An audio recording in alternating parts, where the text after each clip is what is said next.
In this class, we're going to do a lot of phonetic description of English. So to start with, we should perhaps talk a little bit about what English is. Most people would say English is a language. We all share English as speakers of English, but what is that? That means we have a shared system of communication. In the case of spoken English, it's an oral communication system, spoken and heard. One linguistic definition of a language is that two people are speaking the same language if they are mutually intelligible, if they can understand each other. There are also sign languages that are important in communication sciences and disorders that have many of the properties of spoken languages. And many of you may choose to study those as your language requirement as CSD majors. There is a common version of English that's considered the societal norm. Your text refers to it as mainstream American English. I've referred to it before as standard American English. This standard dialect has characteristics that are in common with most of the dialects of English. It is the language that is typically used in writing, which is a bit more of a formal social situation. The use of other non-standard dialects may be considered socially inappropriate in formal situations, for example, in a class presentation. The different dialects of English vary from one another in a variety of ways. They could differ in grammatical properties of sentence structure, so the use of compound helping verbs like in John Mike could come over, an expression like the car needs washed. Both of those I don't have in my dialect, but are more common around here. There can be differences in common vocabulary items. So where I'm from, you put your groceries in a bag and you wheel them out in a cart. I'm actually not sure what's considered the standard around here in bag versus sack, but I've certainly heard buggy quite a bit. And there are also phonological differences between languages. So one example dates me because it was made somewhat popular in a Saturday Night Live skit back in the day. For fans of the Chicago Bears football team, normally it would be the Bears, but in this particular version of Chicago dialect, the th comes out as duh, and the z at the end of Bears is voiceless instead, so you have Bears. It is the case that everyone speaks a dialect, and dialects are basically a social identity marker, much like people may dress in a particular way to show they're part of a social group. People can use language in particular ways to show that they're part of a social group. The different dialects of English are just different ways of speaking.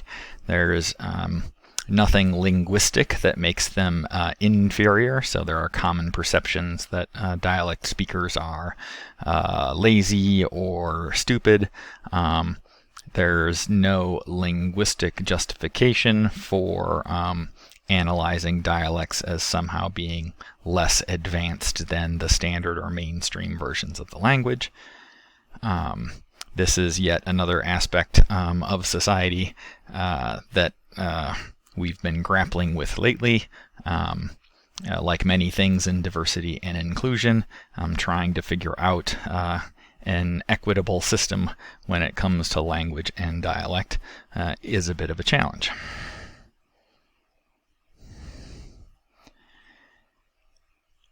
An idiolect is an individual person's language and speech. You could almost think of it like a one-person dialect.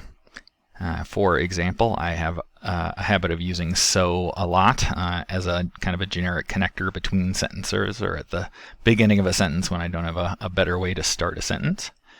I also know a lot of technical terms in my vocabulary from linguistics, from speech, from computers, from the sport of tennis. You can also measure acoustic differences between my speech and everybody else's speech.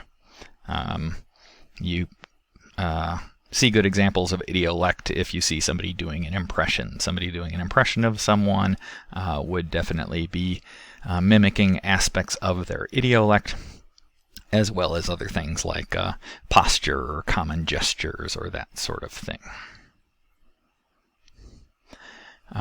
Finding a scientific division between what we call a language, what we call a dialect, and what we call an idiolect is actually a little bit tricky. I started by talking about how we're all speakers of English. In fact, we're speakers of American English. Do we call that a language, or do we call that a dialect of English? And, there's British English out there, and the English that is spoken around the world originally comes from British English. It was spread around by the British Empire through colonial actions. There are people in the country of India that speak English as native speakers. It is their... Sorry, I have a brief cat interruption there.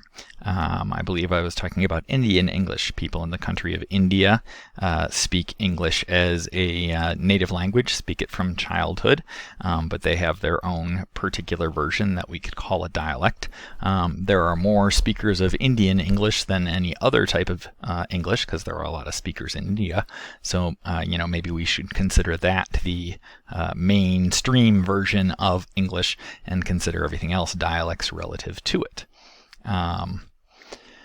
Of course, in the U.S., in the United Kingdom, I'm not as sure about in India, but given that dialects emerge everywhere, I wouldn't at all be surprised.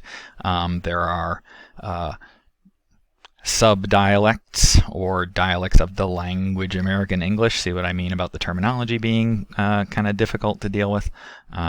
We have various regional dialects of English, like up in the Northeast, or down here in the South, or out west in California. There are plenty of dialects around Britain that have been extensively studied by linguists. What people generally think of as languages, Danish, Norwegian, and Swedish, are generally mutually intelligible with one another, yet we think of those as languages rather than dialects.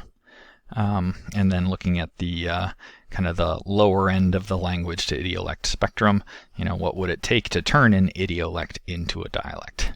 One of the things that we sometimes deal with in speech-language pathology is called twin speak, where twins will develop distinctive ways of communicating that even their parents can't understand.